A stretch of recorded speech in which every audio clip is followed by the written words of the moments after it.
kereta kuda itu. Gerjing. Dan kali ini tidak hanya suara kereta kuda dan suara lonceng, Tio pun mendengar suara perempuan. Lihatlah ke arah yang bayangan itu di mana. Benar saja ada bayangan seorang pun di situ. Dan juga dia pakai logika, bayangan itu tinggi gede, orangnya mau diri di mana? Karena dia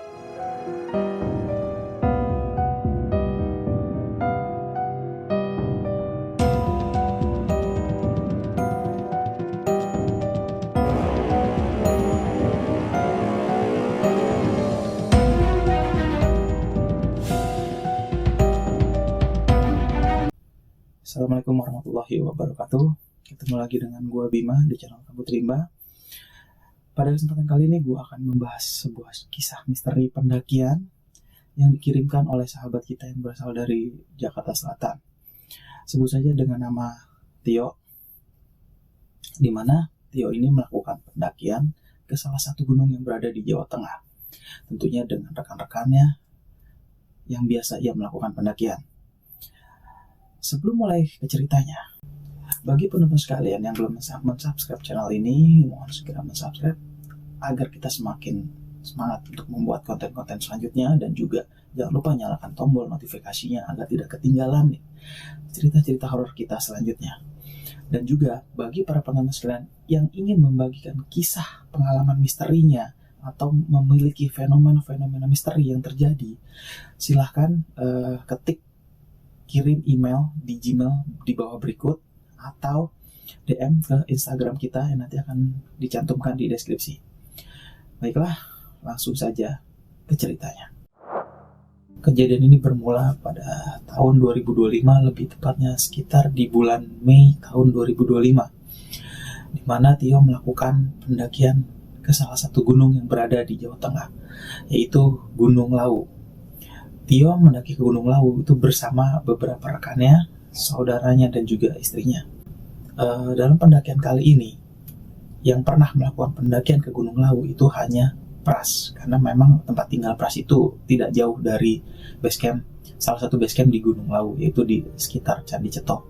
Pendakian ke Gunung Lawu ini ditujukan karena sebelumnya, sekitar di awal tahun, Tio, Pras, Alex, dan istrinya yang bernama Lia itu gagal melakukan pendakian ke Gunung Gede Pangrango dikarenakan cuaca buruk, hujan lebat, dan juga kabut tebal, sehingga Tio memutuskan untuk tidak melanjutkan ke puncak Gunung Gede Pangrango dikarenakan dari kondisi fisik mereka dan juga cuaca yang tidak memungkinkan. Jika dilanjutkan akan mengakibatkan potensi kejadian yang tidak diinginkan. Jadi Tio hanya sampai di pos 3, yang kemudian mereka mendirikan tenda di pos 3 dan mereka bersepakat untuk turun karena tidak memungkinkan untuk sampai ke puncak atau sampai ke pos Surya Kencana untuk mendirikan tenda. Kemudian singkat cerita, mereka turun dan di base camp Tio minta maaf pada rekan-rekannya dan juga pada istrinya karena tidak bisa mengajaknya ke puncak Gunung Gede. Kemudian istrinya mengatakan kepada Tio ini, sudah nggak apa-apa, masih ada bisa pendakian selanjutnya. Oke, baik, nanti kita atur lagi deh. Kemudian mereka pulang dan selang beberapa hari mereka sampai di rumah. Kurang lebih sekitar 3 hari kemudian, Tio biasa kumpul untuk terhadap sahabat-sahabatnya tersebut. Kemudian selang beberapa hari mereka balik ke rumah masing-masing. Tio itu mengajak kumpul sahabat-sahabatnya yang bernama Pras dan Alex. Dia ngechat di grup yang ada hanya mereka bertiga. Mereka di Tio ngechat, bagaimana Pak, kumpul yuk. Mereka kumpul di warkop, tempat biasa mereka nongkrong untuk minum kopi, untuk bercanda. Yang sebenarnya tujuan Tio mengajak kumpul itu adalah untuk membahas pendakian selanjutnya yang menggantikan gagalnya mereka ke puncak Gunung Gede. Singkat cerita, sampailah mereka malam hari setelah mereka pulang kerja dan setelah mereka relaks istirahat di rumah. Mereka sekitar pukul 8 malam mereka kumpul di warkop yang dituju tempat langganan mereka, dengan diawali cerita-cerita soal yang berada di Gunung Gede Pangrango karena cuaca seperti itu, ketemu orang yang juga gagal naik, ketemu orang yang tinggal rombongan karena cuaca buruk tersebut, yang kemudian Tio memberikan suatu saran. Ingat gak kalau kita mau naik menggantikan yang ke Gunung Gede ini nih. Oh iya, mereka Pras dan Alex setuju nih. Ya mau kemana nih mas? Itu omongan dari Alex. Itu omongan dari Alex yang kemudian disaut oleh Pras. Gimana kalau ke Jawa Tengah aja? Gunung mana nih? Tio mengatakan seperti itu. Yang kemudian disebutlah beberapa gunung. Di antaranya ada Merbabu dan Gunung Lawu. Kemudian Tio mengatakan, jangan Merbabu. Cuacanya belum lama gue lihat lagi badai nih. Yang Alex mengatakan, yaudah deh, Lawu aja mas, gimana? Akhirnya setelah perbincangan agak sedikit rumit antara Merbabu dan Lawu, karena kita juga nggak tahu faktor cuaca pada saat itu, Tio memutuskan, sudah, bagaimana kalau ke Lawu? Karena dia penasaran nih dengan video-video yang beredar di media sosial tentang keindahan Gunung Lawu, terus puncaknya Gunung Lawu itu seperti apa, medan-medan Gunung Lawu dan pemandangan yang disuguhi dari setiap jalurnya. Akhirnya pada malam itu ditetapkanlah mereka akan melakukan pendakian ke Gunung Lawu untuk pendakian selanjutnya. Singkat cerita, Tio akan mengatakan, oke, besok gue akan ngerinci nih apa aja yang dibutuhkan untuk pendakian ke Gunung Lawu, mulai dari perlengkapan, perbekalan, terus transportasi apa saja yang memungkinkan untuk pergi ke Gunung Lawu dan alternatif-alternatif lainnya. Keesokan harinya Tio merinci apa saja yang dibutuhkan untuk pendakiannya. Di sela-sela pekerjaannya, di sela-sela makan siang, pada saat pulang kerja juga dia merinci nih, jika pendakian tersebut berangkatnya kita menggunakan kereta api akan menghabiskan budget sekian, dan kemudian jika menggunakan bis akan menghabiskan budget sekian, dan juga sewa untuk mobil dari stasiun atau dari terminal. Selang 1 minggu, Tio mengajak kumpul lagi nih kepada rekan-rekannya tersebut, di mana untuk memberitahukan budget estimasi yang dibutuhkan dan kemudian perlengkapan apa saja yang dibutuhkan, kekurangan perlengkapannya, logistik dan kesiapannya apa saja. Mereka kumpul lah, singkat cerita, di warkop tempat langganan mereka. Tio langsung saja to the point apa yang ingin dia bicarakan, yaitu gue udah dapat nih rincian budgetnya. Kalau jika naik kereta api, kita akan turun di stasiun ini dan budgetnya sekian untuk pulang pergi dan lalu nyambung lagi. Yang kemudian juga kalau bis sekian yang dibutuhkan. Jadi enaknya naik apa nih? Gitu kan. Berhubung mereka juga itu butuh waktu untuk mengumpulkan uang, Alex menjawab, kumpulin uang dulu gimana mas, kalau kita nabung dulu deh di siapa gitu kan, atau di istri lu aja mas. Oke, gimana kalau di istri gue nggak masalah nih, gue nih siap aja, soalnya gue juga kebetulan ada rekening yang memang dipegang istri gue yang nggak gue pakai nih. Dan Pras pun setuju, dimana Pras ini kilas cerita, Pras ini merupakan salah satu driver ojek online. Jadi untuk pendapatannya tidak pasti sebulan itu dapat berapa. Dan untuk si Alex ini dan Tio ini merupakan salah satu pekerja swasta yang sudah pasti tiap bulan dapat gaji berapa. Jadi mereka bisa menyisihkan untuk uangnya. Kembali ke cerita. Saat itu kurang lebih seminggu depannya sudah mulai masuk. Dari Pras mulai nabung, dari Tio juga udah menyisihkan untuk dia dan untuk istrinya. Kemudian dari Alex juga untuk sudah memisahkan, mas gue transfer sekian, jadi selalu update. Dan Tio membuat laporan keuangan yang masuk berapa, dari ini berapa, dan dari sekian budget. Dan sebelumnya budget yang dibutuhkan masih belum jelas nih, tapi Tio hanya menyebutkan kurang lebih budget yang dibutuhkan dengan logistik, dengan biaya lain-lain, persiapan kurang lebih sekitar 1 juta per orang. Sudah mereka nabung tuh. Dan kemudian setelah kurang lebih 1 bulan, lebih tepatnya itu di bulan April setelah Lebaran, ternyata budget mereka kemungkinan pada saat pendakian mereka akan melakukan pendakian di bulan Mei itu kurang, tidak sampai 1 juta. Mereka sibuklah pusing dengan cari alternatif lain. Kemudian setelah Lebaran itu Tio, Pras dan Alex kumpul lagi nih buat membicarakan alternatif yang lebih murah untuk biayanya. Kemudian muncullah ide dari si Tio ini, bagaimana kalau kita nyewa mobil saja atau untuk biasa travel gunung. Tapi kalau biasa travel gunung dengan budget untuk ke daerah Lawu itu pendakian ke Lawu kurang lebih sekian, tapi kita nggak bisa mampir-mampir. Sedangkan mereka mencari di hari libur itu Kamis dan Jumat. Jadi mereka rencana itu tidak hanya mau ke Lawu, mereka juga ingin mampir jalan-jalan ke Jogja dan juga ngecamp di pantai, salah satu pantai yang berada di Gunung Kidul di Yogyakarta. Kalau misalkan kita naik travel gunung, salah satu yang biasa kalau pendaki sewa untuk mengantar mereka dari lokasi pemberangkatan sampai ke pos pendakian, itu tidak bisa mampir. Jika mampir akan dikenakan biaya charge tambahan, dan juga dari uang makan sopir dan lain-lain karena ada charge tambahan, dan itu akan lebih membengkak untuk biayanya. Akhirnya muncullah ide dari Tio untuk melakukan sewa mobil. Gimana kalau kita nyewa mobil aja? Setuju. Itu ucap dari Pras dan Alex. Oke, mulai malam ini kita carilah siapa nih, entah rekan kita, teman kita, atau kerabat-kerabat terdekat kita yang bisa kita sewa mobilnya. Tidak harus penyewaan mobil. Boleh. Akhirnya Tio ini mencari dari internet, juga mencari dari WA ke teman-temannya, dan juga Alex juga. Alex mengucapkan, nih gue ada satu, tapi coba gue tanya dulu dia nyewain, kali aja masih bisa. Dan si Pras pun ngomong nih, coba gue tanya ke sepupu gue, dia punya mobil 2 dan satu nggak dipakai, kemungkinan bisa nih kita sewa.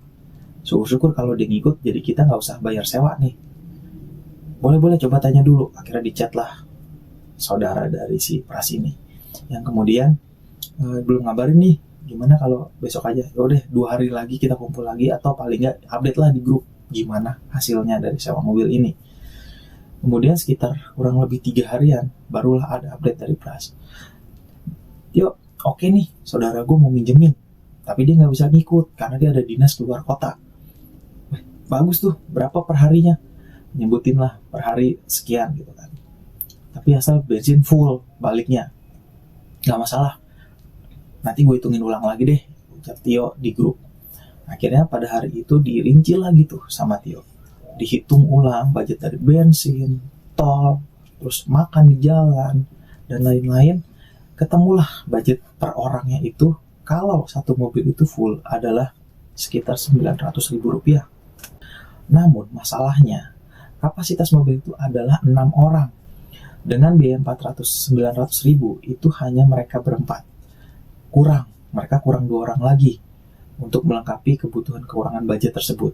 Akhirnya Pras bilang, teman gue kemarin ada yang mau ikut tapi belum pasti, udah gak usah dihitung deh. Kayaknya ada nih. Siapa? Gitu kan, siapa yuk nih? Ucap si Alex dan Pras. Ada, coba gue tanya Andi deh. Andi ini, jelas cerita, Andi ini adalah merupakan keponakan dari si Tio. Coba gue tanya Andi deh. Langsung pada saat mereka kumpul malam itu, dia chat lah si Andi.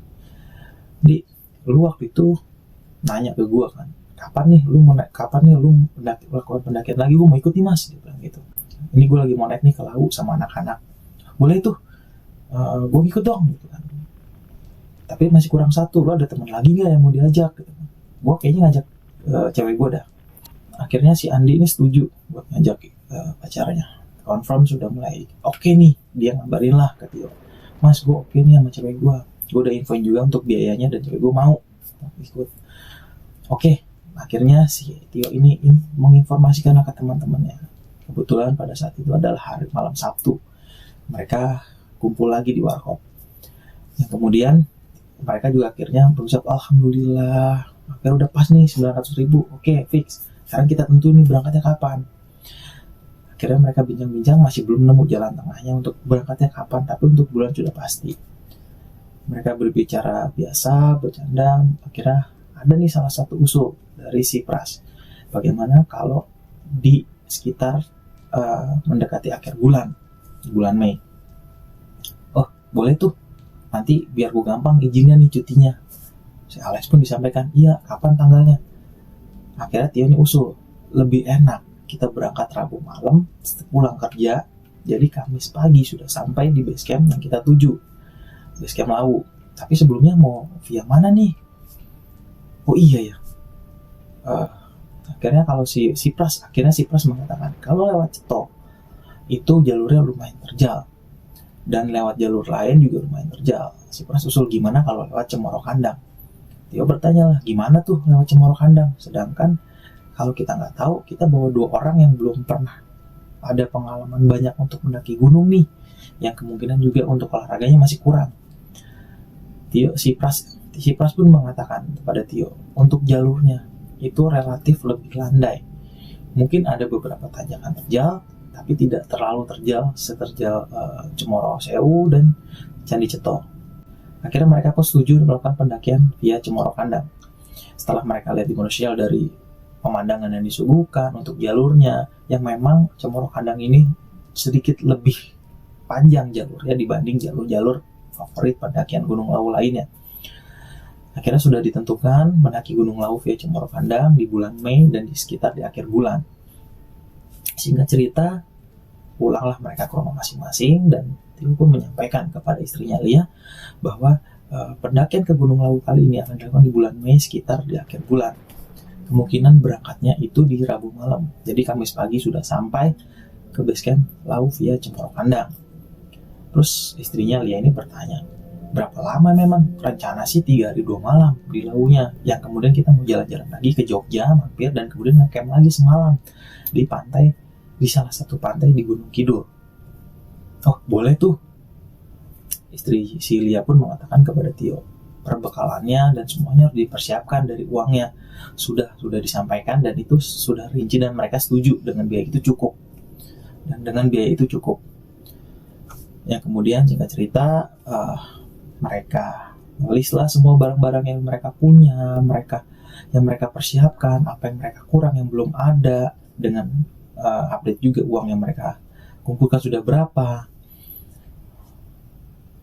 Kemudian seminggu sebelum keberangkatan, mereka sudah merasa uangnya cukup nih, dan juga perlengkapan sudah lengkap, dari mulai tas, tenda, dan segala macam sudah siap semua nih, dan logistik kering yang akan dibawa. Dan rencananya mereka memang mau belanja logistik basah seperti sayuran, bahan-bahan yang lainnya itu mampir pasar di sebelum pendakian.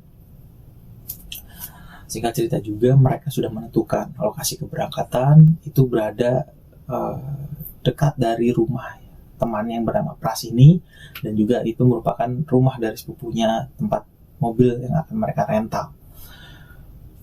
Mereka berencana berangkat pada malam itu, Rabu malam, sekitar pukul 9 malam. Setelah mereka pulang kerja masing-masing, dan Pras pun setelah dia narik ojek online, mereka kumpul. Tapi nyatanya mereka sampai kumpul di lokasi itu sekitar pukul 10 malam, belum melakukan perjalanannya, dikarenakan ternyata masih ada yang kurang dari Andi dan pacarnya. Andi ini bernama Mika. Oke, lanjut ke ceritanya. Setelah mereka mengumpulkan semua, di mana kan malam itu banyak toko-toko yang tutup tuh. Jadi mereka sambil berjalan mulai start melakukan perjalanan itu sekitar pukul 10.20 malam. Sambil mereka mencari apa yang kurang dan berhenti di warung untuk membeli kekurangannya. Lalu tujuan pertama mereka adalah pom bensin mereka itu akan mengisi imani dan juga bahan bakar full sebelum melakukan perjalanan. Biarpun kondisi memang kendaraan itu masih ada setengah untuk bensinnya. Singkat cerita, perjalanan mereka mulailah masuk tol dan juga lancar di awal. Yang kemudian Tio pun mengatakan, guys, gimana nih nanti setelah masuk awal Cipali, kita berhenti di rest area dulu ya. Mulai merasa ngantuk di awal nih, karena kan gue pulang kerja, gue belum sempat makan juga gitu. Jadi yaudah oke, nggak apa-apa, sekalian gue juga mau nyebat dulu lah. Singkat cerita, mereka sampailah di salah satu rest area pertama begitu mereka masuk ke jalan tol Cipali. Mereka di situ nge-rest lah kurang lebih 30 menit, di mana mereka yang butuhkan dari Tio itu istirahat sebentar, minum kopi, duduk-duduk, dan yang lain yang merokok, dan yang ingin makan yang makan, istirahat sebentar mereka. Setelah 30 menit mereka lanjutkan perjalanan. Mereka melakukan perjalanan di tol antar tol, sampailah pagi hari mereka masuk gerbang tol Semarang. mereka rest dulu isi bensin, yang kemudian istirahat dulu apa lanjut nih, yang kemudian rekan-rekannya bilang lanjutlah isi bensin dulu ya sambil buang air kecil, setelah itu kita lanjut aja, nggak usah istirahat karena dikit lagi sampai. Akhirnya mereka langsung nih menuju ke base camp Lawu via Cemoro Kandang. Mereka sampai di base camp Lawu tersebut pada pukul 12 siang. Dan ketika mereka sampai, mereka keluarinlah barang-barang mereka dari mobil, kemudian ke tempat rest dari base camp tersebut. Setelah dicek, ternyata mereka belum membeli air minum untuk pendakian tersebut. Yang kemudian Pras dan Tio minjam motor untuk membeli kekurangannya di warung sekitaran Lawu via Cemoro Kandang. Setelah terkumpul semuanya, mereka ganti baju dan mereka kumpul untuk melakukan berdoa. Mereka sepakat untuk melakukan pendakian setelah asar. Itu sekitar pukul 4 mereka melakukan pendakian. Setelah saya berdoa, di pukul 4 mereka mulai melakukan pendakian dengan dengan perasaan yang tidak sabar sampai di pos 4 dan melihat puncak dari Gunung Lawu tersebut. Tapi dalam hati Tio merasa ada hal yang janggal. Kayaknya kita sampai ke pos 4 itu kena malam deh. Terus Pras bilang, jangan sampailah, soalnya dari pos 3 ke pos 4 itu jaraknya lumayan jauh. Dan kemungkinan kayaknya sore bakal hujan nih. Tio bilang seperti itu. Alex pun bilang, lu jangan ngomong gitu mas. Aman ini mas semua. Ya bismillah lah gitu kan. Perasaan janggal itu dilupakanlah dengan perasaan bahagia dan tidak sabar untuk sampai ke puncak Lawu. Mereka jalan, kemudian sampailah di tempat yang bernama Paseban. Lia dan Mika mengira Paseban ini adalah pos 1, yang nyata bukan. Pos 1 masih jauh, masih lumayan. Ya udah deh, buru-buru nih, keburu malam. Udah kita lanjut aja, itu info dari Lia. Akhirnya mereka jalan lah. Kemudian hal-hal ganjil lainnya yang dialami oleh Tio. Tio merasakan kayaknya kita fix sampai pos 1 itu malam kalau dipaksakan, bahkan sampai pos 2 itu malam. Terus Tio nanyalah kepada Pras, dia manggil Pras, gimana nih? Kayaknya kita benar-benar sampai malam deh pos 1. Di pos 1 aman gak buat diri tenda? Pras bilang aman, pos 1 lumayan agak luas kok, untuk 1 atau 2 tenda masih memungkinkan lah. Ya udah, mereka jalanlah pelan-pelan.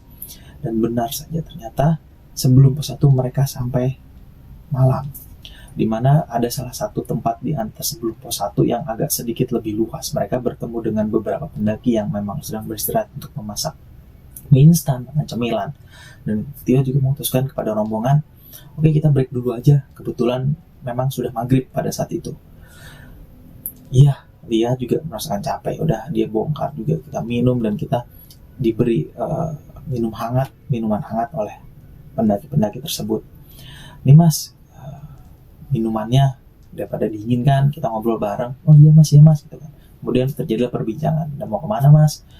Kita mau turun nih gitu kan. Yang kemudian kita mau naik, rencana mungkin di mana? Pendaki tersebut menanyakan kepada Tio. Sebut saja pendaki tersebut ini Rudi menanyakan kepada Tio, emang mau naik jam berapa tadi mas? Ya kurang lebih jam 4 lah. Wah kesorean mas, kalau mau targetnya mau camp di pos 4 mah bisa sampai jam 12 kalau untuk sampai pos 4. Oh gitu ya, paling nanti sesampainya aja deh gitu kan. Ya tidak lama kemudian Tio dan rombongan kurang lebih sekitar 30 menit mereka melanjutkan perjalanan lah. Oke mas, mereka pamit lah kepada Rudi dan teman-temannya tersebut. Oke mas, kita pamit ya, mau lanjut nanti biar nggak keburu malam. Kalau memang kemalaman nanti mungkin akan camp di pos 2 deh. Oh ya udah mas, hati-hati. Mereka lanjutkan perjalanan sekitar pukul 6.30. Pada waktu itu mereka lanjut perjalanan dan tidak lama, kurang lebih beberapa meter dari lokasi tersebut, ada hal yang ganjil lagi. Tiba-tiba istri dari Tio ini merasakan kedinginan. Dia merasakan gejala hipo pada saat itu. Dia bilang, mas kita berhenti dulu deh, aku kedinginan nih. Dia bilang seperti itu. Wah ya udah, kebetulan juga kebetulan juga si Alex ini, iya mas gue juga sakit banget nih pundak gue. Udah, mereka berhentilah di salah satu tempat yang agak luas. Tadinya mereka tidak ingin membuka flashlight, akhirnya mereka hanya duduk saja, tapi cuaca yang tidak bersahabat sangat dingin yang dirasakan hingga menusuk tulang. Kemudian Pras pun bilang, gimana kalau kita buka flysheet aja nih supaya agak sedikit lebih hangat, kita makan mie instan di sini aja. Nanti kalau tempatnya yang agak luas, kita baru diri tenda. Tio pun setuju. Akhirnya mereka di dalam nyari tempat yang agak luas untuk menarik flysheet agar mereka merasakan lebih hangat lagi. Dimana pada saat flysheet tersebut terbuka, angin mulai kencang berhembus itu dari kanan, dari kiri, dan kemudian juga tidak hanya Lia yang merasakan, dan kemudian tidak hanya Lia dan Alex yang merasakan sakit atau gejala hipotermia tersebut, yang kemudian disusul oleh Pras itu sendiri, kemudian juga yang dialami oleh Mika, kekasih dari si Andi ini, yang akhirnya memutuskan, Tio bilang kayaknya kita nge-camp aja deh di bawah tadi yang kita ketemu Rudy dan teman-teman. Boleh tuh. Akhirnya Tio nyuruh Andi buat ngecek ke bawah lagi, yang kurang lebih sekitar 5 menit dari lokasi. Aman mas. Ya udah. Akhirnya Tio dan Alex pun turun. Andi menemani Mika, kekasihnya, menemani Lia, istri dari Tio, dan juga menemani Pras dengan di dalam flysheet tersebut mereka bikin bivak lah. Akhirnya turun dengan membawa satu buah tenda. Dibukalah tenda tersebut. Mereka Tio dan Alex buka tenda secepat mungkin karena demi mereka bisa ngecamp dan merasakan kehangatan dan tidak terhindar dari gejala hipotermia. Setelah tenda berdiri, Tio dan Alex pun kembali ke tempat bivak mereka itu berada, yang dimana situasi sudah tidak memungkinkan. Lia semakin merasakan kedinginan, Mika juga merasakan kedinginan, dan Pras pun juga merasakan kedinginan. Akhirnya cepat mungkin, udah balik dulu, ayo kita ke tenda udah berdiri kok. Kemudian si Lia pun digendong lah oleh si Pras, kemudian Lia pun digendong lah oleh si Tio agar lebih cepat sampai ke tenda. Digendong, kemudian juga si Mika dan Andi berjalan juga, kemudian Pras itu bergandengan dengan Alex agar lebih cepat sampai. Terus nih flysheet dan tas gimana nih? Nanti gampang, nanti gue balik lagi sama Alex deh, bilang gitu. Akhirnya mereka setelah sampai di lokasi, mereka masuk tenda tersebut, mereka melakukan kehangatan dan mereka menyalakan kompor di dalam tenda dengan pintu tenda terbuka agak sedikit lebih hangat di dalam. Akhirnya ternyata yang balik untuk mengambil alat-alat, tas, juga flysheet, membongkar bivak tersebut adalah Andi dan Alex. Yang kemudian tidak lama kemudian, kurang lebih sekitar 20 menit, sampailah mereka kumpul lagi dalam tenda. Mereka merapikan semuanya, masukin tas, nata perlengkapan di dalam tenda. Akhirnya mereka membuka satu tenda tuh dengan berenam, di mana tenda tersebut adalah kapasitas 4 orang. Pada saat mereka masuk, si Tio ini kebelet nih, ingin buang hajat lah, ingin buang air kecil. Dia keluar lah. Begitu keluar, dipamit lah sama rekan-rekannya yang sedang di depan. Ntar gue mau buang air kecil dulu ya. Pada saat buang air kecil tersebut, Tio merasakan suatu keganjilan lagi, dimana pada saat setelah dia selesai buang air kecil, dia merasakan ada yang mengintip dari balik pepohonan. Dia merasakan ada dia merasakan seperti anak kecil yang sedang mengintip, dan tidak hanya satu. Tio merasakan, mungkin itu hanya perasaan saja karena merasakan lelah, kedinginan. Akhirnya dia masuklah ke dalam tenda, dan mereka beristirahat. Yang hanya tinggal di luar itu berbicara hanya tinggal bertiga, yaitu Alex, Pras, dan Andi, dimana yang lainnya termasuk Tio, Lia, dan Mika itu istirahatlah. Sekitar pukul 2.30 pagi, Tio ini terbangun, dan mereka hanya menemukan dan Tio ini melihat di depan itu hanya ada Pras dan Alex. Terus dia bertanya, kok lu pada belum tidur sih? Kenapa? Gue belum ngantuk, lagi ngopi, lagi ngobrol enak kan. Ya, kemudian pada akhirnya Tio ikutlah sebentar di luar, ngobrol sebentar dengan memakai jaket, semuanya ngobrol, bikin kopi, perbincangan seru, dan merencanakan untuk besok paginya mau jalan jam berapa, mau langsung bablas ke pos 3 atau pos 4. Disepakatilah pada malam itu kalau memang memungkinkan sampai pos 4, kita bikin tenda, kita ngecamp lagi, atau kita bablas langsung ke puncak kalau memungkinkan. Ya udah, bolehlah. Rencana mereka berangkat pukul 7 pagi setelah selesai rapi-rapi. sebelum akhirnya mereka memutuskan sekitar pukul 3 mereka memutuskan untuk masuk ke tenda. Istirahat deh, takutnya besok kesiangan bangun jam 8 nanti sampai ke pos 4 kesiangan atau sampai puncak kemalaman lagi. Ya udah, sebelum mereka masuk, si Pras ini merasakan suatu keanehan. Karena pada saat dia masuk pertama ke dalam tenda itu Tio dan Alex. Pras itu paling belakang karena dia ingin mematikan kompor, merapikan agar tidak peralatannya itu dibawa oleh monyet-monyet liar. Pada saat memasukkan, si Pras itu menengok ke arah belakang, di mana arah belakang itu adalah jalur naik. Dia merasakan, dia bilang, ada apa ya? Dia merasakan seperti itu. Yang kemudian Tio tahu nih kenapa kok nengok belakang si Pras ini. Pada saat Pras masuk, kebetulan untuk posisi tidurnya itu adalah Pras itu berada di sebelahnya Tio ini. Dan pada saat mereka rebahan, Tio bertanyalah kepada Pras, lu kenapa nengok ke belakang tadi? Enggak, tadi gue ngeliat kayak ada senter lampu naik. Ya udah, yakin lu? Tapi kok nggak ada suara ya? Gue tungguin nggak ada yang naik ya, kata dia. Gue liatin, mungkin itu memang ada senter. Karena kan mungkin yang mereka lagi mau tektok nih ke puncak, naik pada pukul 3 pagi atau pukul 4 nih, kelihatan lah. Ya udahlah gitu kan. Udah tidur aja, ngapain? Udah, akhirnya mereka tidur. Tapi sebenarnya Pras ini belum tidur. Dia hanya merem-merem sebentar, rebahan gitu kan, pura-pura tidur.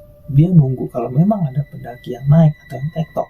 Kurang lebih sekitar 1 jam pasti lewat sini nih. Karena kan dari base camp ke pos 1 itu kurang lebih tidak terlalu jauh. Ditunggu hingga pukul 4, tidak ada yang lewat. Kok nggak ada yang lewat? Seperti itu. Akhirnya si Pras tersebut merasakan suatu yang merinding tuh dia malam itu. Akhirnya udah dia tarik SB-nya, dia selimutan, dia tidur tuh. Akhirnya pagi tiba dan benar saja si Pras ini bangunnya kesiangan. Mereka setelah rapi semua, akhirnya Pras ini paling terakhir untuk siap-siap. Akhirnya mereka jalan pukul 7:30 pagi. Mereka setelah mempersiapkan semuanya, mereka jalanlah dari tempat mereka tersebut menuju pos 1. Pada saat perjalanan, mereka bertemu dengan ibu-ibu yang umurnya sekitaran sudah agak tua lah. Kemudian si Tio ini menyapa kepada ibu itu dengan bahasa Jawa gitu kan. Ya kemudian Tio menyapa, mau naik bu? Iya le gitu kan. Jualan di pos berapa? Pos 2 le, nanti mampir ya gitu kan. Oh iya, naik jam berapa? Kita naik kemarin bu. Berhubung ada yang teman-teman yang ada yang gejala hipo kedinginan, akhirnya kita buka tenda di sini, nggak sampai ke pos 1. Takutnya kemalaman dan kalau dipaksain malah tambah parah gejala hiponya bu. Oh ya udah nggak apa-apa le, bagus malah kayak gitu. Hati-hati aja nanti jalannya, apalagi kalau malam bahaya. Tio merasakan hal yang berbeda nih dengan pesan tersebut yang dimasukkan ibu-ibu itu. Oh iya bu, terima kasih. Nah, ceritanya mereka berjalan lancar, tidak ada apa-apa, mereka bercanda masih bisa. Akhirnya sampailah mereka di pos 1. Mereka istirahat, mereka membeli gorengan di sana, mereka minum, istirahat sebentar, terus mereka merokok. Akhirnya tidak lama, sekitar kurang lebih 15 menit di istirahat di pos 1, mereka langsung melakukan perjalanan pendakian menuju pos 2. Kemudian si Ilya ini bertanyalah kepada Tio, pada sang suami, kira-kira dari pos 1 ke pos 2 berapa lama ya? Wah, kalau itu aku juga kurang tahu. Udah kita jalan aja. Kayaknya sih harusnya tidak begitu jauh menurut Tio. Terus Tio bertanyalah kepada Pras, benar nggak? Nggak begitu jauh nih? Iya betul.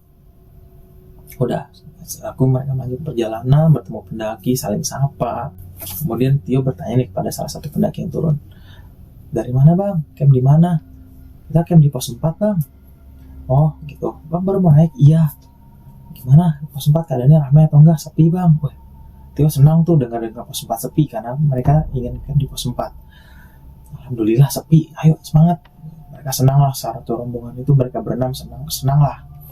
Dan selama pendakian menuju pos 2 ini, itu ada hal yang ganjil yang terjadi, di mana si Mika ini dan Andi terlihat sedang ada masalah di perjalanan tersebut.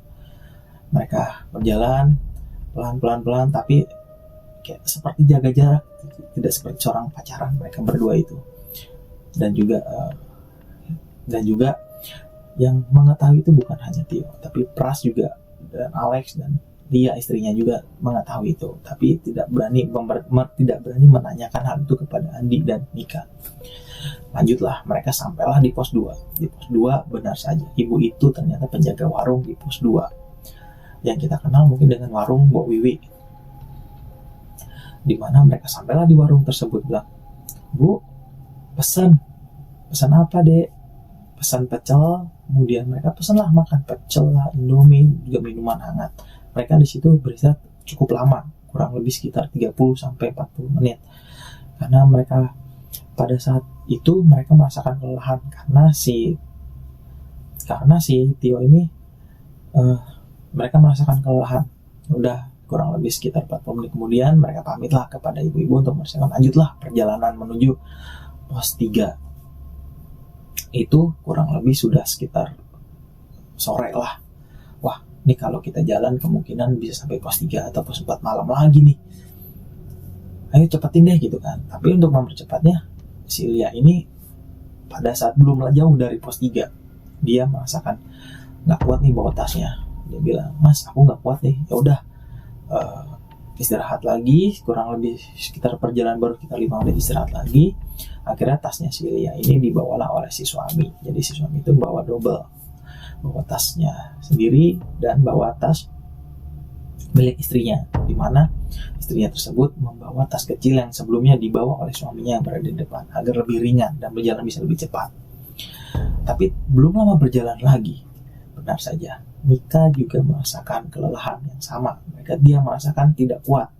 Dia bilanglah kepada kekasihnya, "Aku gak kuat nih, berat banget kok, tiba-tiba tasku berasa berat." Gitu kan. Loh, perasaan tadi aman-aman aja. Iya nih, gak tahu tiba-tiba berat nih tasnya. Kemudian, ya udah sini dibawa. Kita berhenti lagi sekitar 5 menit dari berhenti pertama, berhenti lagi buat memperbaiki tas yang dibawa oleh Mika, dibawa oleh Andi nih, kekasihnya. Itu kurang lebih sekitar 10 menit. Dia berjalan lah. Dan akhirnya diputuskan, si Pras ini yang mengatur jalan. Dia bilang lah pada Pras, "Bang, lu depanan aja, lu sama si Andi sama Mika nih. Terus Lex, lu di belakang gua ya. Nanti posisinya lu di belakang atau lu di depan gua. Nanti di depan nih si Lia nih, istri gua." "Oh siap mas, aman." Oke lah, mereka berjalan sesuai urutan yang telah ditentukan oleh Tio. Mereka berjalan pelan-pelan, balik kembali lagi. Tio ini merasakan hal yang ganjil lagi di rombongan terdepan, yaitu rombongannya Pras, Andi, dan Mika. Selang beberapa lama, adalah benar perasaan tersebut, hal yang ganjil itu terjadi. Andi dan Mika ribut tuh di jalanan. Dia teriak-teriak, kemudian dia mengancam lah dengan nada kasar, dengan nada tinggi kepada si Mika, sampai si Mika tersebut nangis di jalur tersebut. Yang sebelum itu Alex, Tio, dan dia ini belum sampai. Begitu sampai, dia tanyalah pada Pras yang posisinya tuh agak sedikit menjauh lah dari Andi dan Mika tersebut. Tio bertanya nih, "Kenapa nih bang? Tahu ribut?" Disamperin lah sama si Tio ini. Dia nanya, "Lu kenapa sih?" Akhirnya si Andi tersebut seperti orang yang bukan dia gitu di jalur itu, merasa aneh gitu kan. "Lu diam aja mas, lu gak tahu urusannya apa-apa. Ini urusan gua sama dia." "Ya urusan lu apa? Ini kita masih mau naik nih." Seperti itu. Agak sedikit lebih keras lagi lah, kepancing emosi lah si Tio ini. Dengan melihat Andi dan Mika itu ribut, dengan ributnya itu hal yang sebenarnya itu receh atau simpel gitu, tidak pantas diributin. Karena si Tio ini ngelihat si Andi ini ada hal yang berbeda. Ini bukan dia nih, sekasar-kasar ini bukan dia nih. Karena menurut kesehariannya yang memang kilas cerita, Andi ini tinggal tidak jauh dari rumahnya si Tio. Bisa dikatakan mereka satu rumah. Yang ngurusin Andi, yang nyiapin makanan itu adalah ya istrinya Tio ini, si Lia. Jadi tahulah karakternya si Andi ini seperti apa. Tapi kok di sini dia aneh gitu kan. Udah mereka break dulu, selesai di sini. Gue nggak mau tahu. Kalau memang lu ribut di sini, ada apa-apa di sini, resiko yang nanggung adalah si Tio ini. Gue yang nanggung. Dia bilang seperti itu. Kemudian Tio bilang lagi kepada si Mika ini, emang masalahnya apa sih? Lagi-lagi Tio dibentak oleh si Andi. Lu gak perlu tahu itu masalah gua sama dia, bukan masalah lu. Ini jadi masalah kita. Kemudian didatangi lagi lah oleh si Alex ini. Ini masalah kita datang bareng-bareng. Bukan kita masing-masing ketemu di sini. Kalau lu ketemu di sini, terserah lu padalah mau gimana. Karena lu bukan rombongan kita. Ini Lau, bukan gunung yang lain, bukan gunung-gunung receh. Akhirnya mereka diem dulu. Andi ditarik oleh Tio, misah. Kemudian si Mika ditarik oleh istrinya Tio nih, si Lia. Yang kondisi pada saat itu si Mika ini nangis karena dia nggak tahu itu masalah yang sederhana yang diributkan. Dan juga Tio bilang kepada Andi, bilang, udah, lu tuh adek gue tahu lu kayak gimana. Ini bukan lu, istighfar. Pada saat Tio bicara seperti itu pada Andi, Tio melihat muka Andi tetap masih berbeda. Nafasnya masih ngos-ngosan, bukan karena capek, tapi karena ribut, karena emosi. Seperti ada sesuatu yang merasuki si Andi ini nih. Akhirnya dia ucap istighfar, dia bilang astagfirullahaladzim. Akhirnya si Andi ini minta maaf kepada Tio dan rekan-rekannya. Udah, maaf segala macamnya, mereka baikan lagi, tapi masih ada perasaan canggung antara Andi dan Mika ini. Dan lagi si Pras ditugaskan buat mengawal mereka berdua. Bang, urutannya seperti tadi ya. Itu di situ mereka berhenti memakan waktu yang cukup lama. Udah sore nih. Mereka belum sampai lah di pos 3. Kemudian mereka jalan mulai makin pelan karena suhu udara semakin dingin pada saat itu. Benar saja, setelah habis asar mereka masih setengah jalan aja belum nih untuk sampai pos 3. Akhirnya diputuskan kumpul lagi di tengah trek itu. Saat istirahat, kita camp di pos 3 aja deh, cari tempat. Kalau nggak ada, kita tidur di warung di pos 3 deh, numpang tidur lah seadanya di sana. Ya udah, akhirnya mereka berjalan duluan. Posisi berubah nih tiba-tiba karena si Pras ini merasakan kedinginan juga nih, mulai ngejala kedinginan. Dan akhirnya si Alex ini berinisiatif, Mas, gue duluan deh, kan satu tenda ada di tas si Andi nih, gua, Andi, sama Mika duluan deh. Karena memang posisi pada saat itu Mika dan Andi ini sudah jalan terlebih dahulu. Dan terlihat memang mereka sudah sedikit baikan pada saat itu. Sudah naik, sudah dibantu oleh Andi, mereka kesusahan. Dan kemudian Alex pun bilang kepada Tio, ya udah, lu duluan. Gak apa-apa, lu duluan. Begitu sampai, lu cari lokasi buat tenda. Alex diamanahkan seperti itu oleh Tio. Kondisi sudah semakin sore, menjelang maghrib, mereka sudah terpisah jauh. Dengan harapan si Alex ini dapat buka tenda dan aman untuk mereka. Pada begitu sampai pos 3 mereka makan nih dan mereka bisa masuk ke dalam tenda.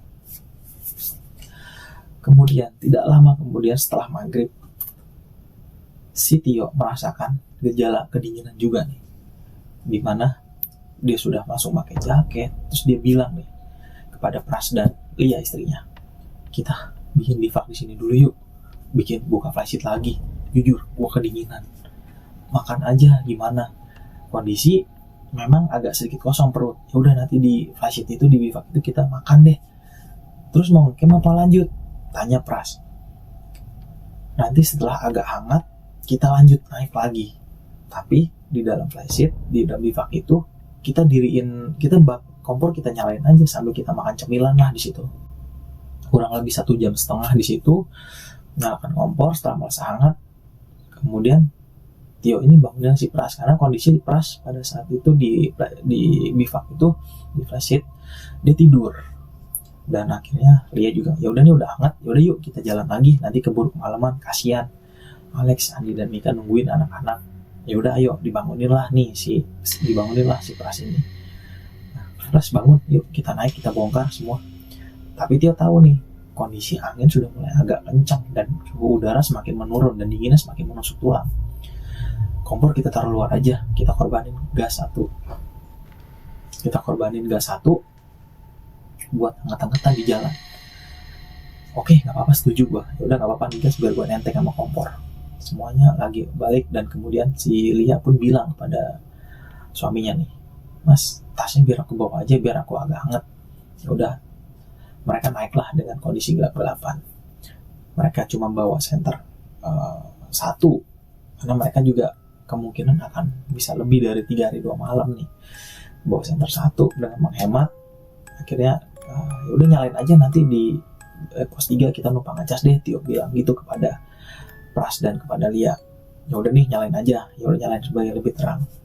Tidak lama kemudian mereka berjalan naik, tidak ketemu rombongan apa-apa lagi, tidak ada pendaki naik ataupun turun. Mereka memutuskan lewat jalur potong aja biar lebih cepat, karena kondisi memang sudah semakin dingin malam itu. Ya udah oke. Tapi kalau yang terlalu terjal kita nggak usah, kita muter aja. Kalau nggak begitu terjal nggak apa-apa lah kita naik. Menurut si Tio seperti itu, dan Pras menyetujui dan juga Lia menyetujui. Singkat cerita, mereka memotonglah salah satu jalur potong yang memang tidak terlalu terjal. Pada saat keluar dari jalur potong tersebut, mereka sempat salah jalur, di mana yang harusnya mereka belok ke kanan untuk jalur naik, mereka belok ke kiri. Sebelum belok ke kiri, mereka bertiga ini sedikit debat nih, kemana ya? Itu tandanya ada nih. Itu kan memang jalur Cemoro Kadang ada tanda yang diberikan oleh orang base camp ya. Itu tanda, ya udah kita ke kiri. Sepakatnya ke kiri. Begitu ke kiri, tidak lama kemudian ada agak jalur jauh. Si Tio merasakan suatu yang aneh nih. Kok jalurnya semakin turun deh. Bukannya kalau memang kita mau ke pos 3 itu naik. Dia bilang lah sama si Pras dan dia, stop dong di depan. Kenapa istirahat? Kata si Pras. Enggak, gue ragu. Ini jalan turun kayaknya nih. Nggak yakin gue. Gitu kan. Ini jalur naik. Si Pras merasakan seperti itu. Justru karena ada perdebatan seperti itu, si Tio ini merasakan hal yang aneh. Udah pokoknya kita berhenti. Kita berhenti, istirahat. Kita baca doa dulu, bismillah, semoga minta petunjuk jalan yang tepat. Tidak lama kemudian muncullah tuh serangga seperti kupu-kupu yang Tio abaikan lah. Tapi yang nggak itu adalah istrinya. Mas, ini ada kupu-kupu nih, dari tadi ngikutin kita nih, terus muter-muter gitu nggak jauh, terus jalan ke arah belakang. Tio pun ingat perkataan istrinya tersebut, ada kupu-kupu.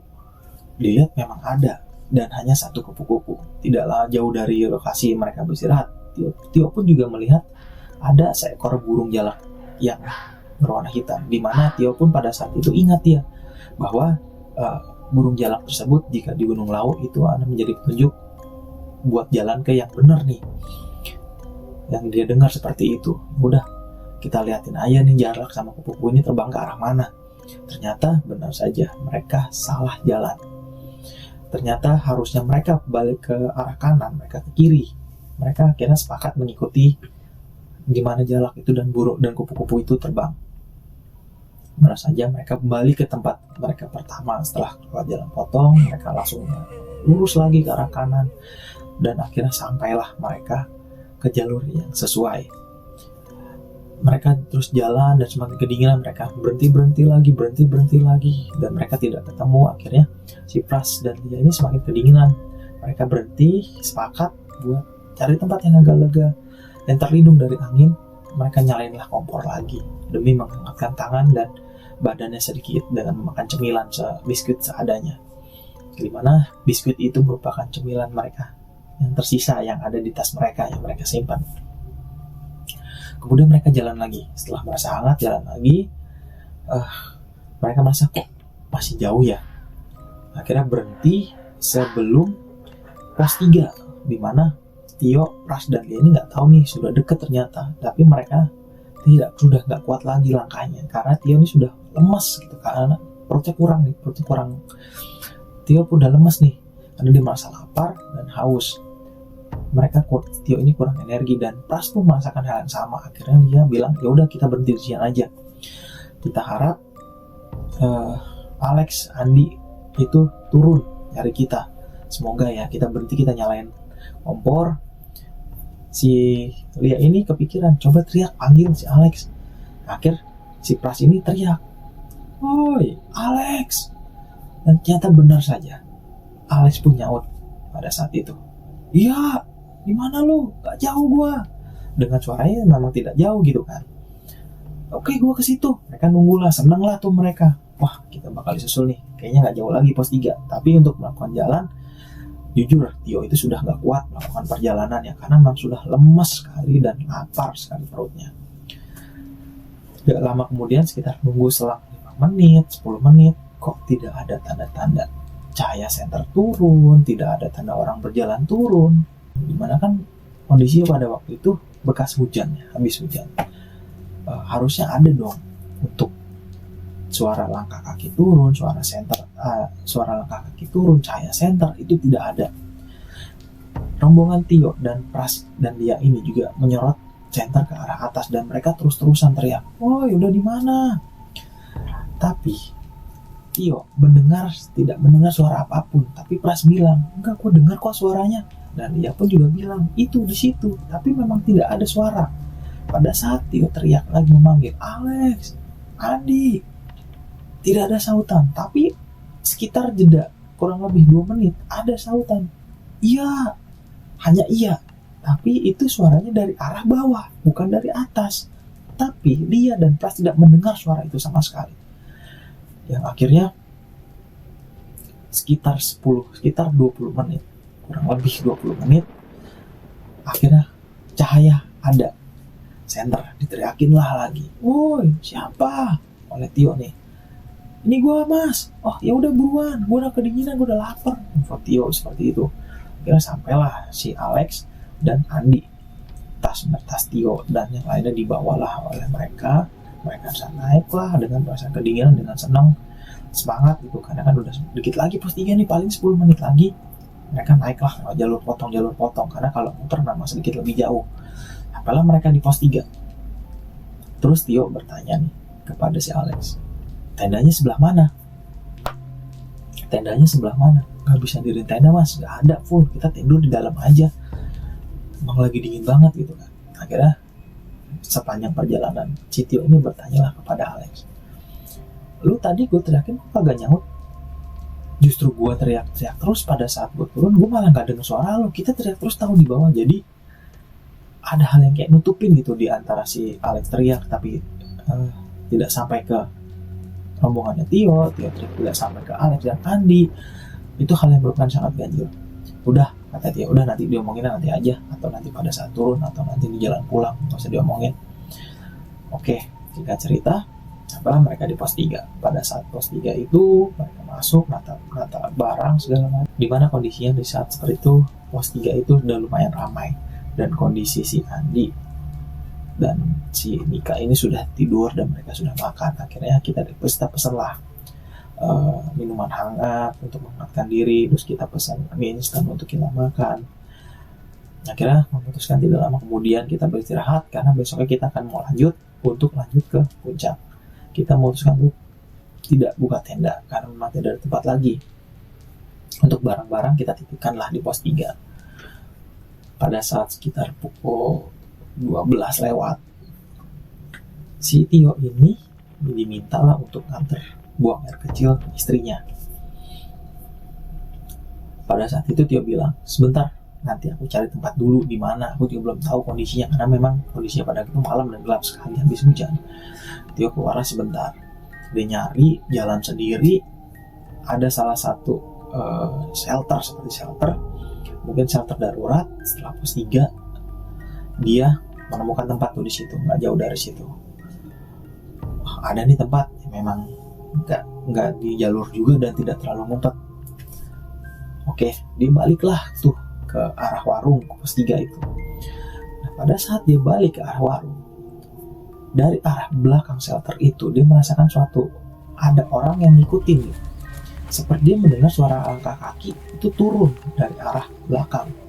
Dia balik badan lah, dia senter lagi ke belakang. Kok nggak ada orang?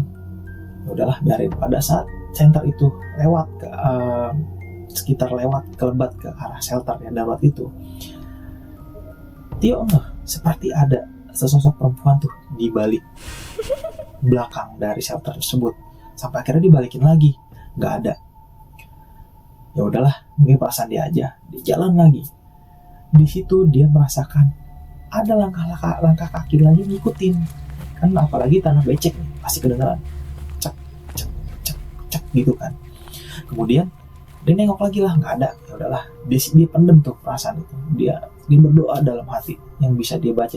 Tapi dia tidak memberitahu nih pada istrinya Lia karena dikhawatirkan dia takut. Terus dia bilang, ayo ada tempat di sana, aman kok, gitu kan. Nggak di jalur juga, kalaupun ada yang naik nggak akan ketahuan, nanti ditutupin lah, gitu kan. Udah, dia bawalah air untuk buang air kecil istrinya ini. Terus pada saat buang air kecil, istrinya dibilang, kamu jangan jauh. Iya, aman.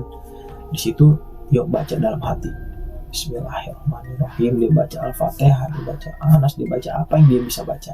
Terus dia juga bilang, kita di sini mohon maaf, kita tidak mengganggu, tolong jangan ganggu. Kita di sini hanya ingin melakukan pendakian. Maaf kalau ada salah kata, maaf kalau menyinggung, mohon maaf, karena kita tidak tahu keberadaan kalian, seperti itu. Singkat cerita, selesailah nih, istrinya buang air kecil tersebut. Mereka jalanlah balik lagi. Dimana posisi istrinya itu tadinya di belakang, itu tidak mau di paling belakang, dia pindahlah ke depan. Ya udah, aku depan, ya, gitu kan. Pada saat dia di belakang, sebenarnya dia itu juga merasakan ada satu sosok lagi. Pada saat dia putar balik arah senternya lagi, melihat di posisi yang sama seperti ada perempuan di balik shelter tersebut. Langsung dia kaget nih, dia bilang, astagfirullahaladzim, Bismillahirrahmanirrahim, maaf ya mengganggu, maaf ini kita tidak mengganggu kamu. Udahlah, hilang. Kemudian di perasaan itu dibuang, dia baliklah ke tempat warung itu. Warung itu dia istirahat, kemudian dia memastikan ngobrol lah sebentar sama si Alex, karena yang lain udah disuruh tidur, yang belum tidur hanya Alex dan Andi, hanya Alex dan Tio. Dia nanya lah, Mas, lu tadi sebenarnya di mana sih? Gue nunggu di situ, kalau nggak naik sampai gue nyalain kompor di bawah kursi di depan biar gue hangat, terus gue turun, gue udah sampai bawah, tapi gue takut nyasar. Sebelumnya gue sendiri, gue nggak sama Andi nih, gue nggak denger suara lu, gue lompat ke bawah, gue juga nggak ada. Padahal posisi lo itu nggak jauh sebenarnya, Mas. Kalau lo jalan-jalan potong itu dekat. Gue udah muter nih, gue nyariin nggak ketemu gue gitu. Gue di posisi itu gue nggak berubah, gue di situ udah lumayan lama. Nah, kok kayak ada yang nutupin ya? Gue kayak nggak bisa nemuin lu, dan lu kayak nggak bisa ngeliat gue. Jangan kan lu, gue ngeliat center lo-nya gue nggak bisa, gitu kan. Akhirnya gue naik lagi tuh, Mas, gitu kan. Kata si Alex, gue naik lagi, gue minjem center yang lebih terang, yang lebih jauh kepada pendaki lain yang ada di pos 3 tersebut, warung itu. Dipinjemin lah. Kemudian dia ngajak lah si Andi ini, dan juga dia nitip pesan kepada pendaki yang ada di situ, Mas, nitip ya nih, teman saya udah istirahat, nggak mungkin lah kita tinggal, kita ajak ke bawah buat nyari rekan kita yang lain. Oh iya, Mas, aman. Mereka turunlah dengan berbekal satu buah center yang agak sedikit lebih terang. Mereka turunlah mencari. Akhirnya ketemu tuh, versi si Alex bilang seperti itu. Akhirnya gue ketemu lu. Nah, gue ketemu lu juga karena gue ngeliat center lu. Sebelum itu gue teriak-teriak, Mas, di atas, persis di jalan potong itu gue teriak, gue manggil lu, tapi gue nggak melihat lu, Mas. Si Alex, si Tio ini bilang, gue selalu nyorot center ke atas pakai handphone karena center yang gue bawa udah mulai redup. Gue corot lah ke atas, gue teriak terus selama lu di situ. Gak ada, lu gak ada nyaut, center lu gak ada. Sumpah jujur, Mas, pada saat itu gue di atas, gue gak jauh. Akhirnya udah, si Adi bilang nih sama gue, Mas, udah kita terobos aja lewat jalur potong itu, siapa tahu di bawah. Bener aja lu di situ, Mas. Alhamdulillah kita masih, ya udah ketemu nih. Udahlah, udah kita istirahat aja. Besok diusahain berangkat pagi nih, sekitar jam 6 lah kalau bisa, biar nggak kesorean, nyampe puncak dan balik ke pos 3 nih. Oke, di situ malam kedua tuh. Mereka istirahat dan singkatnya sampailah pada pagi, dan mereka sesuai jadwal nih. Jam 5 pagi si Tio ini udah bangun karena alarm di handphonenya sudah bunyi nih. Bangunin Tio bangunin istrinya Lia, dia bangunin si Alex, dia bangunin si Andi, dibangunin si Mika buat siap-siap, dia bangunin juga si Pras buat siap-siap, mempersiapkan apa aja yang dibawa. Terus kemudian berbekalan apa aja yang dibawa. Sambil siap-siap itu, si Tio dan Alex ini dia bilang, bentar, si Tio dan Alex ini mereka mau ngambil air lah, karena memang dari pos 3 tersebut tahu via Cimol, karena ada satu sumber air yang tidak jauh lah dari pos 3 itu. Dia bawalah botol-botol kosong, dia bawalah ke sumber air tersebut untuk ngambil, untuk perbekalan pada saat mereka naik dan akan turun. Tadinya Alex dan Tio ini mau mempersiapkan air untuk dibuat turun, tapi Tio bilang nih, untuk turun mah nanti aja, deket ini sumber air. Oh ya udah deh, kita buat naik aja sama buat minum ini nanti di warung gitu kan, sama pas naik. Ya udah ya, Mas, buru-buru karena takut kesiangan juga. Oke. Mereka kemudian baliklah ke warung dan mengisi botol-botol kosong yang ada, botol-botol kecil untuk dibawa dengan diisi minuman minuman-minuman yang manis, minuman yang terasa, dan air putih mereka siapkan semua. Tas ditinggal ditata di pojok rapi di warung, mereka hanya bawa tas-tas kecil. Mereka jalan lah. Pada saat berjalan dari pos 3 ke pos 4, memang itu jalur yang lumayan panjang, tapi pemandangan yang disuguhkan di situ sungguh bikin lupa kejadian malam itu ada apa saja. Mereka senang, mereka foto-foto, mereka berhenti. Saking terlenanya dengan pemandangan itu, mereka berhenti dan foto itu terlalu lama. Akhirnya tidak lama kemudian Tio bilang nih, udah yuk, keburu kesiangan nih, nanti sampai puncaknya. Oh iya ya, udah lanjutlah mereka jalan, sampailah mereka di pos 4 nih. Mereka begitu sampai di pos 4, mereka cari sinyal, sepakat cari sinyal yuk, karena memang hanya di pos 4 itu ada satu titik yang sinyalnya lumayan kuat di situ. Nyari sinyal, mereka ngabari kerabatnya semua. Nah, setelah itu kurang lebih mereka berhenti di situ 10 menit karena mereka nggak pengen nih sampai puncak Lawu itu kesorean. Mereka lanjut jalan, semua aman saat itu, tidak ada masalah apapun. Kemudian sebelum mendekati puncak, ada satu kejadian lagi yang buat Tio dan Pras ini merasakan hal yang aneh, di mana ini terjadi sama si Andi dan Mika lagi. Mereka sempat hampir ribut tuh di jalan, tapi ditahan sama mereka.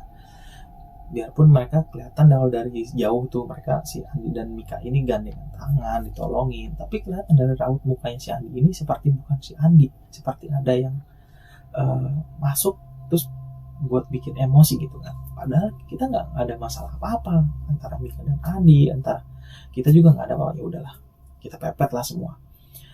Tapi Tio, Lia, dan Alex ini mereka bilang, nih kalau kita ini nyampe puncak bisa sore nih, tidaknya kita duluan aja, gimana gak sih? Ya udah, oke, kita jalan duluan lah, tapi pelan-pelan nyalipnya, berhenti, gue tunggu depannya. Akhirnya mereka duluan nih buat mancing si Lia, akhirnya mereka duluan nih buat mancing si Andi dan Mika nih.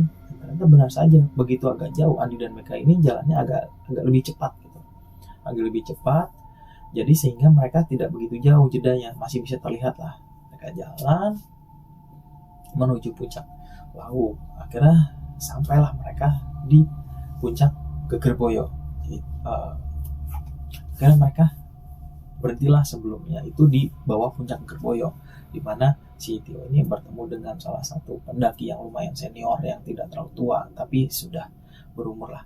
Turun ibu-ibu dan suaminya, dia bilang, ayo mas, semangatnya seperti itu. Ya bu, puncak masih jauh ya? Enggak kok, ini di atas sudah puncak Gegerboyo. Dari Gegerboyo paling ke puncak Lawu sekitar 5 menit, gak jauh kok. Dan memang jalannya itu menanjak berbatu, dan kalau hujan bakal licin nih. Tapi Tio nih ngeliat nih, dari awan itu di puncak Lawu udah mulai gelap nih, kayaknya bakal hujan.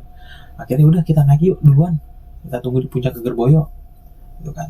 Ya udah, ayo mas duluan. Si Alex pun menyetujui dan Lia, ya udah ayo. Mereka jalan lah pelan. Tapi si Lia ini sempat hampir ketinggalan karena Lia ini takut akan ketinggian, dimana puncak Gegerboyo itu memang sebelah kanannya itu kalau kita posisi naik ya, itu tebingnya sangat curam, dan juga sebelah kirinya itu juga bisa merosot kalau kita salah melangkah.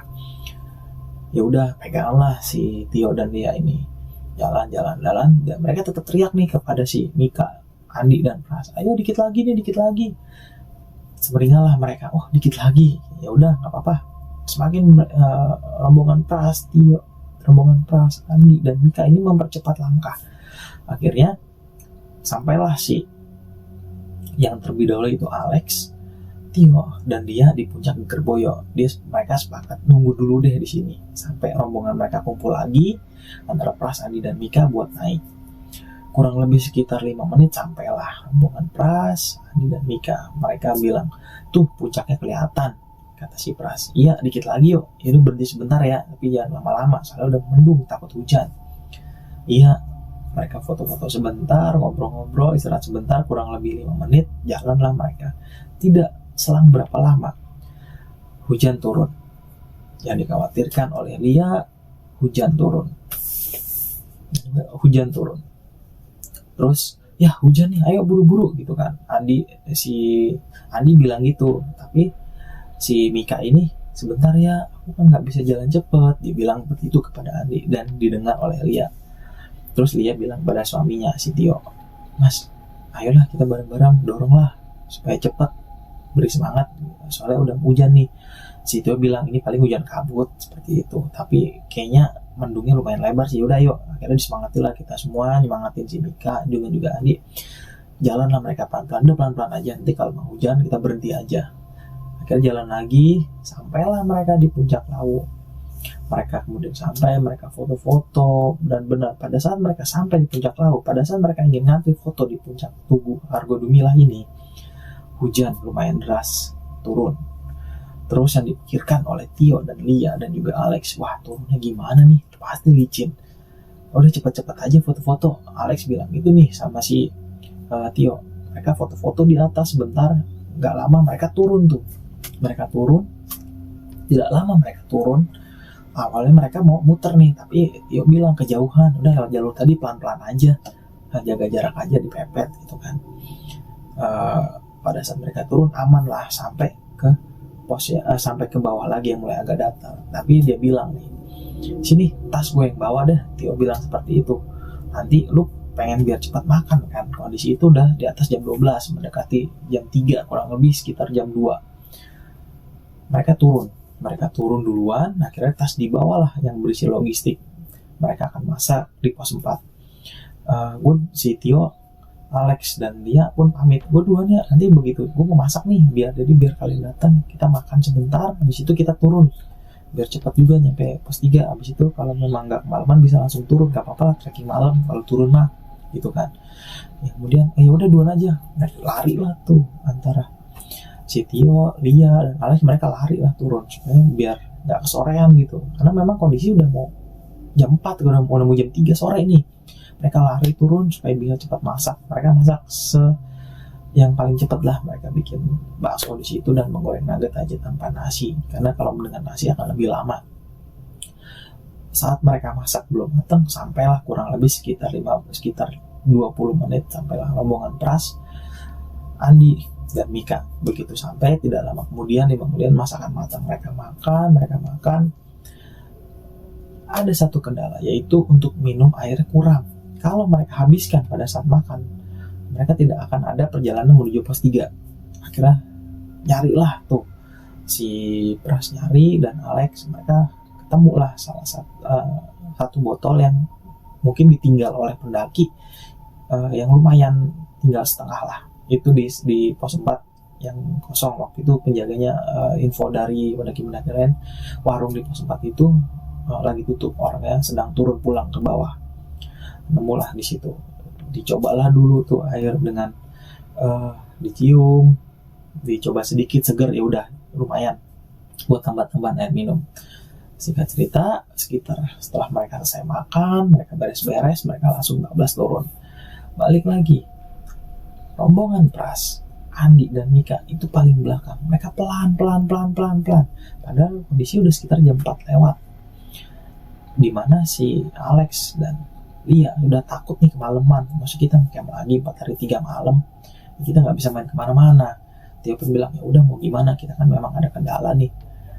Lanjut turun di tengah-tengah antara pos 4 dan pos 3. Hujan turun, deras banget hujannya. Mereka akhirnya sepakat pakai jas hujan tuh. Mereka mau pakai jas hujan tapi nanggung. Udahlah, mereka bablas aja, lari tuh langsung ke pos 3. Untung tidak ada apa-apa. Begitu sampai pos 3, Tio ini penasaran dengan shelter yang kalau malam yang ada sebelum pos 3. Pada saat itu di sebelah kiri shelternya. Disenterin lagi lah, dan gak ada apa-apa pada saat itu. Tapi balik lagi pada saat Tio jalan, dia merasakan perempuan itu ada lagi di belakang shelter itu. Dia ngucap salam lagi, assalamualaikum, maaf kita numpang lewat doang, maaf kalau mengganggu, kita nggak ada maksud ganggu, jangan mengganggu ya udah. Sampailah mereka di pos, mereka ganti baju, mereka dengan baju kering, tadi mau ganti baju tuh mereka sampailah di pos 3. Mereka siap-siap semua. Setelah rombongan Andi, mereka si Lia ini sepakat, Nanti setelah Andi, Mika, dan Pras datang, kita langsung turun aja, mereka siap-siap. Ya udah nggak apa-apa, biar nggak kemalaman juga sampai bawah, biar nggak tengah malam juga nyampe base camp. Ya udah tuh, nggak lama kemudian sekitar jeda 10 menit sampailah nih si Pras, Andi, dan Mika dengan kondisi yang basah. Sampailah ke warung pos 3. Kita kemudian Alex ngasih tahu Pras, kemudian Tio juga ngasih tahu si Andi dan Mika, ayo istirahat kurang lebih 10 menit, kemudian kita langsung lanjut lah turun, takut kemalaman. Ya udah kayak bener, mereka siap-siap packing lagi, mereka turun dengan langsung pakai jas hujan. Kondisi malam itu memang penerangan sangat kurang di rombongan mereka. Senter yang terang itu hanya ada kurang lebih 2, dan sisanya tidak begitu terang karena baterai dan powerbank yang mereka bawa itu sudah habis lah powerbanknya, tidak bisa untuk mengecas, dan baterai yang mereka bawa pun sudah dipakai untuk senter yang terang itu. Mereka turunlah pamit, dan mereka pamit kepada rombongan yang lain di situ, dan kemudian penjaga warung dan penjaga itu berpesan, Mas hati-hati ya turun. Dia bilang, iya Bu, sama-sama, iya hati-hati juga buat masnya. Itu disampaikan kepada si Andi dan Mika. Iya, kok ngucap hati-hati lagi kepada si Andi dan Mika nih. Tio diem aja nih. Tapi si Alex pun juga enggak nih apa yang dimauin sama ibu-ibu warung. Dia ngelirik-lirikan aja nih sama Tio. Udah ntar aja, dikode lah sama Tio, ntar aja di bawah. Lanjutlah turun mereka dengan hujan-hujan itu perlahan. Terus Tio bilang, jaga jarak ya, kita mepet ya, karena center juga terbatas nih, saling centerin aja ke depan. Mereka turun lah, mereka turun terus ngelewatin tempat yang pada saat mau naik si rombongannya Tio, Lia, dan Pras itu nunggu Andi dan Alex turun. Nih gue nunggu di sini nih. Nah, pada saat di situ ya udah mereka lanjut nih, tidak jauh dari situ ngelewatin lah tempat di mana si Tio, Lia, dan Pras ini bikin flysheet nih. Nah di sini nih gue juga bikin flysheet, gue nunggu lama, gue udah pasrah nih. Dia bilang lah sama si Alex, serius mas terus ini? Iya, gue udah pasrah, gue pikir nggak mau lanjut, ternyata badan banget, lanjut lah. Nah dari situ posisi kan memang si Tio ini paling belakang, nggak paling belakang, dan di depannya itu ada Alex. Alex bilang, mas gue paling belakang aja, pindahlah paling belakang. Enggak, gue nggak masalah. Akhirnya ya udah ganti-gantian aja lah, nanti siapa yang paling belakang gini buat jaga ngatur rombongan. Posisi nggak jauh dari lokasi mereka si Tio bikin bivak sementara yang itu pada saat mau naik ke puncak ke pos 3. Tio merasa posisi paling belakang, kondisi memang masih hujan gitu. Tio ngerasa ada yang ngikutin lagi di belakang, ada yang jalan lagi, seperti dia ngedengar suara orang jalan nih. Padahal kondisi untuk turun tidak ada. Tio nggak pada saat itu tidak ada nih yang turun. Tio pun tahu pada saat Tio nengok ke belakang itu tidak ada lampu senter, tidak ada suara langkah kaki lagi, apalagi jalan becek kan pasti kedengeran dong kalau memang deket di belakang nih. Tio bilang dalam hatinya, dia berdoa, tolong jangan ganggu kami, beri kami jalan yang benar, jangan ajak kami ke jalan yang salah. Kami di sini tidak mengganggu, mohon maaf apabila omongan kami ada yang menyinggung perasaan atau ada kata-kata bersikap yang kurang enak. Oke, setelah Tio berjalan dalam hati, amanlah jalan. Tidak lama kemudian Tio mendengar lagi langkah kaki di belakang. Langkah kaki di belakang itu semakin dekat dengan Tio nih. Tapi si istrinya ini Lia ngeh. Kamu kenapa mas? Oh nengok belakang mulu? Enggak ada apa-apa. Dan ternyata si Lia ini sebenarnya ngeh, tapi dia takut buat ngomong. Dia juga mendengar ada suara langkah di belakang dan rame gitu loh si Lia ini. Udah, nah jalan aja nih. Kemudian pas ada istirahat, Tio ngomong, kamu tuh juga emang nggak apa nih? Si Lia bilang gitu. Jangan nakut-nakutin deh, si Lia bilang gitu kepada suaminya nih. Enggak, kamu dengar kan ada suara jalan? Iya, karena aku juga dengar, makanya aku nengok. Oh, aku pikir aku doang. Aku udah takut, aku ngeliat ke belakang, takutnya nggak ada kamu di belakang gitu kan. Ternyata nggak ada kamu, ya udah Bismillah aja, doa dalam hati. Nggak lama mereka lanjut lagi nih. Pada saat mereka lanjut, sempat agak jaga jarak karena kondisi jalan yang makin menyempit dan becek gitu kan, susah buat beriringan rapat gitu. Center juga terbatas. Ya udah, centerin lah ke belakang. Pada saat itu mereka ngecek lah jalur. Pada saat yang di depan ngecek senter, oh aman lewat sini aja. Ya udah, mereka jalan. Tapi tidak lama kemudian, lagi-lagi nih, tapi kali ini hal yang dirasakan oleh Alex. Dia merasa ada yang ngikutin dia nih dari tadi, tapi dia tidak berani bilang. Dia merasa ada yang ngikutin, dan memang Tio pun merasakan hal yang sama. Ada yang ngikutin rombongannya di belakang. Dia ada satu orang yang nggak ikutin. Dia merasa ada satu orang yang ngikutin dia di belakang terus dari mulai pos 3 sampai bawah. Yang nggak lama kemudian mereka mereka berhenti di percabangan karena mereka bingung. Ini jalurnya kemana nih? Ke kiri, ke bawah, apa kemana? Nggak ada arah petunjuknya hilang. Petunjuknya hilang pada saat itu. Terus mereka jalan lagi. Akhirnya berhenti. Terus si Tio ini ke depan dan Alex ke depan di barengan. Adi di belakang. Tapi Tio ingat, gue inget nih di pohon ini pas kita naik, Adi nih benerin tandanya nih, tapi tandanya disobek sama orang nggak tahu. Ini bener nih kita ke kanan, tapi di situ sempat debat nih antara Pras dan Alex. Enggak, kita ke sini. Jadi kayak mau dibelokin gitu kemana. Si Pras ini juga bingung. Udah, Tio ngambil keputusan, udah bang lu diam. Lex lu cek ke bawah. Oh bener nih ke bawah. Emang bener jalur ke bawah. Akhirnya mereka turunlah ke bawah. Pada saat mereka turun ke bawah, mulailah mereka merasakan kedinginan banget nih. Kedinginan lagi karena memang kondisi habis hujan. Dan tiba-tiba malam itu mereka memutuskan buat bikin tenda lagi. Udah kita bikin tenda lagi lah. Tio bilang gitu. Gak lama mereka bikin tenda, badai, angin kencang berhembus, angin muter. Untuk posisi mereka ini di belakang ketutup tanah agak cekung gitu, dan mereka posisinya aman lah, tapi tetap angin kencang dari sana dari sini semua. Tenda pun yang mereka bikin berantakan, barang-barang taruh luar, ditutupin lah sama si Tio nya dengan plywood lah, barang-barang di luar, sisanya dibawa masuk ke dalam. Penting masuk ke dalam, mereka semua hampir semuanya kena gejala hipo. Dan si Andi ini keseleo pada saat mau diriin tenda itu, kakinya engkelnya kena sakit. Pada saat tenda berdiri ala kadarnya, yang penting bisa masuk, bisa menguatkan diri. Yang kemudian tenda berdiri ala kadarnya itu, yang penting bisa pasak, mereka bisa masuk dengan posisi yang enak buat tidur. Pada saat itu si Tio ini berusaha nutupin supaya tendanya itu gak masukkan angin dari kanan dari kiri. Kemudian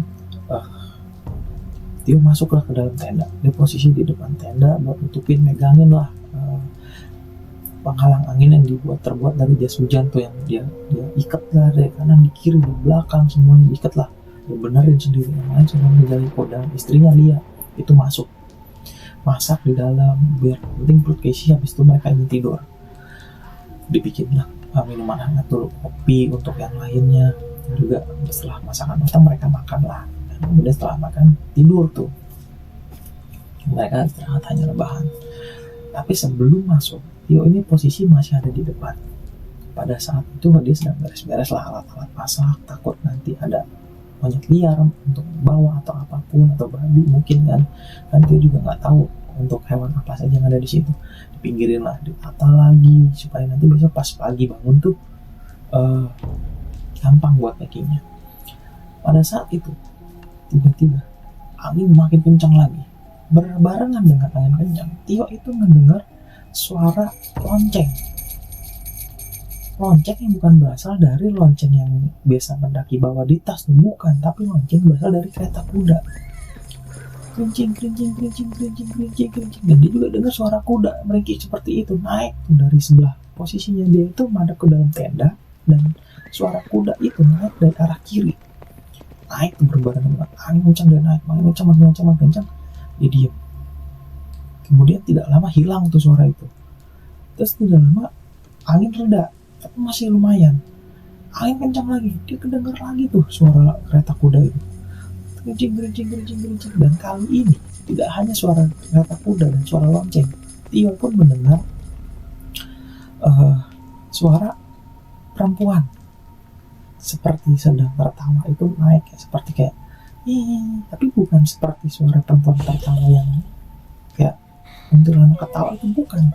Seperti dia dengar suara perempuan yang tertawa diri pelan naik berbarengan dengan kereta kuda. Dan setelah itu setelah suara kereta kuda keduanya lewat, Tio pun mendengar ada suara langkah kaki yang begitu banyak dari kanan dan kiri ke arah atas semua.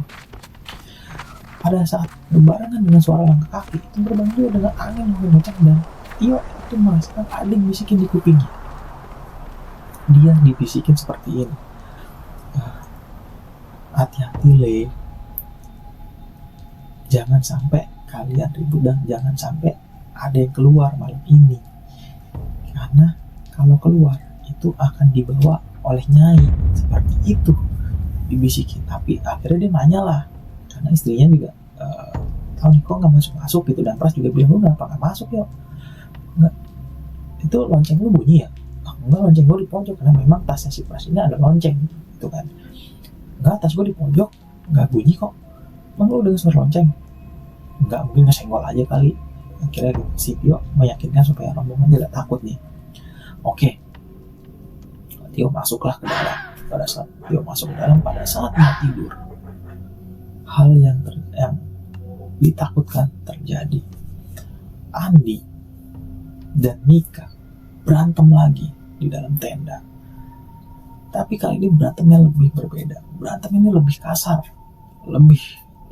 lebih kasar daripada sebelumnya. Dia teriak-teriak, dia lebih nggak mikir kalau kayak lagi ada di hutan, dia teriak-teriak. Dan si Andi ini lebih pengen, ya udah gue yang turun atau lu yang turun dari sini, gue cuma nyuruh lu tidur. Kilas cerita pada saat itu memang Andi setelah selesai dipijit oleh, kan kakinya dia terluka tuh, setelah dipijit oleh si Pras, dan Pras ini ngerti untuk pijat-pijat, dia tidur lah. Bilang nanti dibangunin buat makannya. Iya bang. Dan si Mika nih masih bangun nih karena bantuin masak, karena nggak enak lah ngerasa maksudnya yang masak cuman Balia doang gitu kan. Mereka masak nih dan makan. Pada saat itu tiba-tiba si Andi ini terbangun, yang ngelihat si Andi ini terbangun, yang ngelihat si Mika belum tidur, disuruhlah dia tidur. Udah tidur di jam berapa? Iya sebentar, masih makan. Jawablah Mika seperti itu. Tidur gue bilang. Iya ini masih makan. Akhirnya sampai 3 kali tuh, lu denger nggak? Si Andi bilang, gue suruh lu tidur, gue tahu badan lu belum istirahat sama sekali, semua segala macam. Tidur.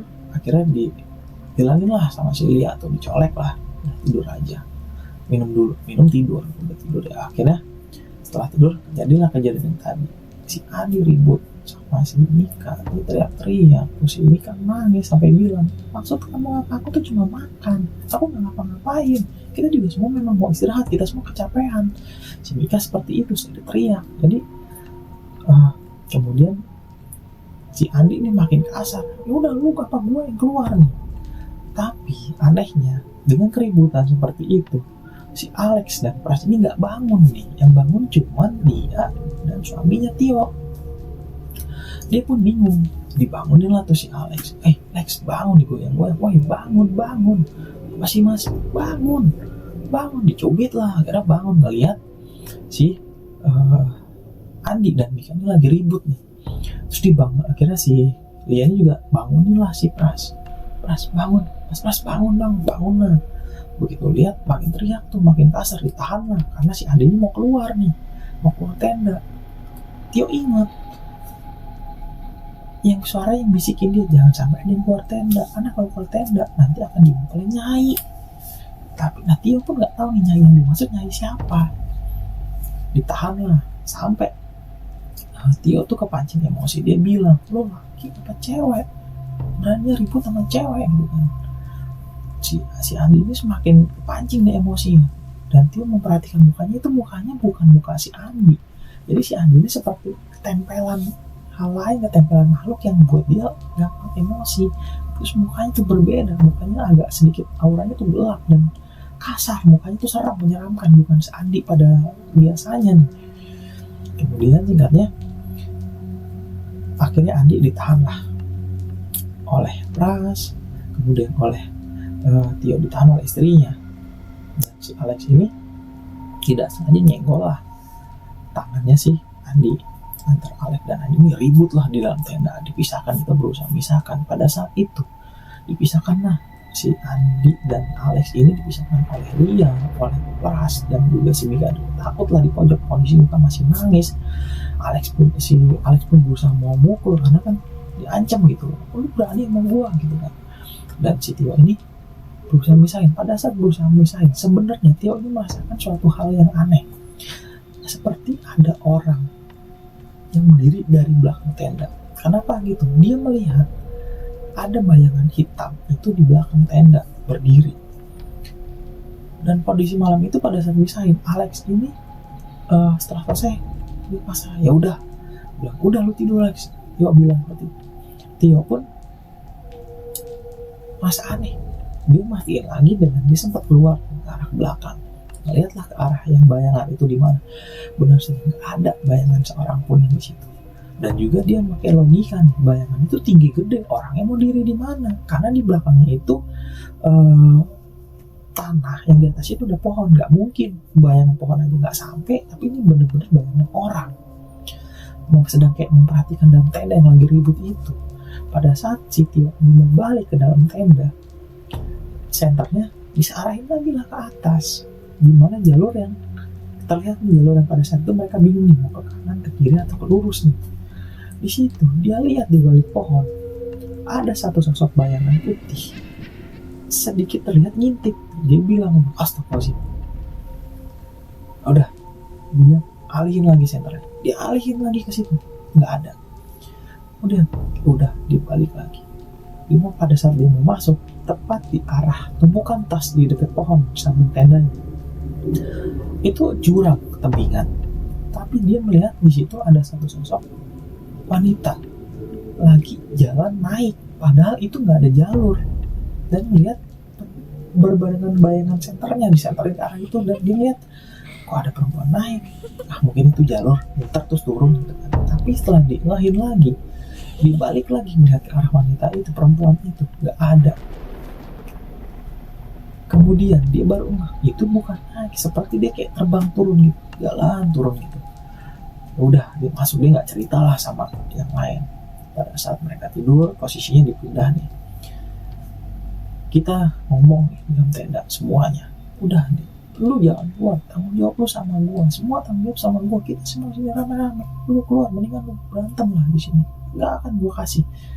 Tio nggak bilang nih alasan utamanya apa nggak ngasih keluar, karena pada saat diingat betul-betul pesan dari bisikan pada saat terjadi angin itu, jangan sampai ada yang keluar, karena kalau keluar itu akan dibawa sama Nyai nih, siapapun itu, dengan emosi. Di situ Tio mikir, jangan-jangan yang dipilih si Andi ini, dia nggak mau lah adik ponakannya ini dibawa. Ya udah, ditahan, bisa lo tidur di situ malam. Mereka tidur dengan perasaan yang takut Andi dan Mika ribut lagi. Tapi di sela-sela itu, si Alex ini kan pindah posisi tidur dengan si Pras nih. Jadi si Alex ini ada di posisinya Pras, jadi di sebelahan dengan si Tio. Dan di paling pojok itu ada istrinya Tio, si Lia. Alex ini bilang, Mas, lu ngeliat gak tadi pas kita mau buka tenda? Apaan sih lu? Apa udah tidur aja? Enggak, gue kepikiran Mas. Terus gue juga tadi denger pas kita ribut, gue ngeliat ada bayangan di belakang. Nah itu gue juga lihat. Akhirnya sempat ngomong lah sebentar. Pada saat yang lain udah tidur pulas nih, dia ngomong lah sebentar. Dan posisi masih tidur ya di dalam tenda. Lu juga ngeliat bayangan itu Mas? Iya. Nah sebelumnya gue ngeliat tuh, pada saat kita lagi di tenda kan gue bantu-bantu itu, gue ngeliat di atas, di antara pohon itu kayak monyet besar kayak gorila itu pegangan di antara pohon. Dan dia tahu tuh pohon itu jaraknya jauh-jauh, tapi itu nutupin. Gue ngeliat bener-bener kayak ada monyet gede banget pegangan di antara pohon, antara tangan dan kaki juga pegangan pohon nih. Terus mukanya tuh serem, nggak kayak layaknya monyet, pada umumnya nggak kayak gorila. Baru kali itu gue merasa takut Mas, dia bilang gitu. Udah, bismillah. Akhirnya dia inisiatif nih, dia ingat temannya tuh dia pernah baca juga. Tadi dia keluar, dia ambillah garam keluar, dibacain ayat kursi, dia baca dalam Fatihah, dia baca dan itu, dan dia juga baca dalam hati, tolong jangan ganggu kami, tolong jangan ganggu ini. Dia siram lah di sekeliling tendanya agar tidak diganggu juga, agar pagar lah, buat pagar supaya hal itu tidak mendekati ke tenda dan agar aman. Kemudian singkat cerita pagilah mereka turun, akhirnya mereka turun lancar aman, sampailah mereka di base camp. Posisi waktu itu kurang pagi. Mereka akhirnya di Gunung Lawu itu 4 hari 3 malam. Pada saat sampai di base camp, mereka laporlah ke base camp. Mereka lapor ke base camp, ngambil KTP yang dititipkan, KTP-nya si Pras. Dia bilang, mohon maaf Pak, kita terjebak turun. Harusnya kita kemarin udah turun, tapi memang kondisi pada saat mau turun itu kita terjebak badai di atas, angin kencang. Oh sama Mas, di sini juga kencang banget gitu kan. Tapi Mas nggak kenapa-napa kan? Oh nggak kenapa-napa Mas, alhamdulillah gitu kan. Udah Mas, istirahat aja. Karena si Tio ini takut nih nanti ada kenain denda kenapa tidak turun tidak sesuai dengan tanggalnya. Padahal kan dia bilangnya mau 3 hari 2 malam di situ. Mereka baliklah istirahat, mandi, mereka sholat juga. Karena waktu itu kan udah mendekati siang ya, mereka sholat juga di situ. Kemudian juga ganti baju, selesai mandi, mereka masukin barang ke mobil. Di mana pada saat ke mobil itu Tio diinfokan oleh orang-orang sekitaran basecamp Cemorokandang, Mas, mobilnya bannya kempes nih. Loh, bener-bener habis itu ban depan sebelah kiri. Kemudian didongkrak lah, digantilah dengan ban serep. Itu diganti, wah kemungkinan bocor nih. Karena di situ memang terlihat ada satu baut di ban, satu mur di ban. Dipikir karena itu ya udah dipasanglah ban serep dan ban yang bocor tadi ditaruhlah di posisi ban serep. Kemudian gak lama ternyata Alex datang nih dengan bawa minuman es teh. Di situ mereka cuma ada Alex, Andi, Pras, dan Tio. Bawalah es teh, dikasih lah sama si Alex satu-satu. Dan Alex pun cerita di situ, Mas, maksudnya apa ya? Apa gimana? Kan gue beli rokok nih di warung bawah. Tiba-tiba ibu-ibu itu keluar bilangin gue, Dek, adek nggak apa-apa kan? Nggak apa-apa Bu, adek habis naik kan? Iya, kenapa? Kemarin ada yang meninggal di Gunung Lawu deh. Kemarin di jalur sini, dibilangnya kemarin. Syukurlah adek nggak posisi naik, takutnya kenapa-napa. Padahal dia bilang, oh ya Bu nggak apa-apa. Itu penjaga warung itu, nggak tumben langsung keluar dari dalam etalase, dia keluar. Padahal dia melayani pembeli yang lainnya dari dalam itu. Begitu melihat si Alex ini, sampai keluar dia sampai salaman sama si Alex ini. Adek nggak apa-apa kan? Ya udah deh, hati-hati dek, pulangnya juga hati-hati di jalan, selalu berdoa ya dek. Iya Bu, soalnya yang meninggalin juga anak muda gitu. Info dari si ibu itu. Terus Tio kaget lah, loh, lu jangan ngaco, kita nggak mungkin nggak tahu ada yang meninggal atau ada kejadian apapun, karena kondisi kita 4 hari 3 malam ini di Lawu, dapat jalur Cemorokandang. Nggak mungkin kita nggak dengar, kita naik kita turun nggak mungkin nggak ada dengar dari omongan dari orang basecamp. Dan ini nggak ada orang basecamp juga nggak bilang. Gue kaget dengernya, terus gue tanya lah sama ibu-ibu, emang ibu dengar info dari mana? Oh rame Mas itu di basecamp. Si ibu tuh nanya akhirnya, Mas dari pendaki dari mana nih? Saya dari Jakarta Bu. Nah sama tuh Mas, sama info yang saya dengar, yang meninggal itu 1 orang laki-laki pendaki dari Jakarta.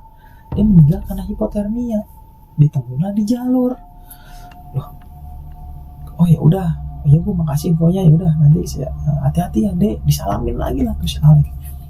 Di info itu ke Tio, dia bilang, lu jangan ngaco lu, kita nggak ketemu apa-apa, orang basecamp pun nggak ada. Kalau memang belum lama pasti ada berita. Langsung lah Tio ini mengambil HP-nya yang lagi dicas di basecamp, dia lari lah ke basecamp. Dia bilang lah sama istrinya, mana handphone aku yang lagi itu, diambil lah handphonenya, dia buka lah grup pendakian dia. Kilas cerita, Tio dan Pras ini merupakan anggota dalam salah satu komunitas yang ada di Jakarta, komunitas pendakian. Bukalah grup komunitas pendakian, dia bukalah media sosial, dia bukalah Instagram, dia bukalah semua sumber-sumber berita yang bisa dia dapat. Tidak ada berita pendaki Jakarta laki-laki meninggal di jalur Cemorokandang. Nah si Alex ini tiba-tiba ngerasa merinding nih. Terus maksudnya ibu-ibu itu ngomong sama gue apa ya? Udah bismillah aja. Mungkin kalau kita nggak turun, mungkin hal itu bisa terjadi sama orang kita 1 orang atau gimana, kita nggak tahu. Udah, untungnya kita selamat lah di sini. Kita selamat, kita semua sehat walafiat. Nanti kita pulang, kita doa dulu, kita hati-hati semuanya di jalan. Kemudian mereka jalanlah pulang. Di perjalanan Alex masih mikirin hal itu, udah berhentilah dia di rest area pertama pada saat masuk tol, berhenti di rest area. Akhirnya kita sholat asar di situ, kemudian juga berdoa lagi. Akhirnya mereka tetap melakukan perjalanan dan sampai yang rumah dengan selamat. Demikianlah cerita pendakian kali ini. Semoga dari cerita ini dapat diambil hikmahnya dan menjadikan pelajaran berharga untuk kita semua agar lebih mempersiapkan segala sesuatu dan dapat menjaga sikap dimanapun kita berada. Ingat, kita harus selalu menjaga sikap sopan santun dimanapun kita berada, selalu mengucap salam di tempat yang baru kita masuki. Ingat, mereka ada di sekitar kita. Sekian dari saya. Wassalamualaikum warahmatullahi wabarakatuh.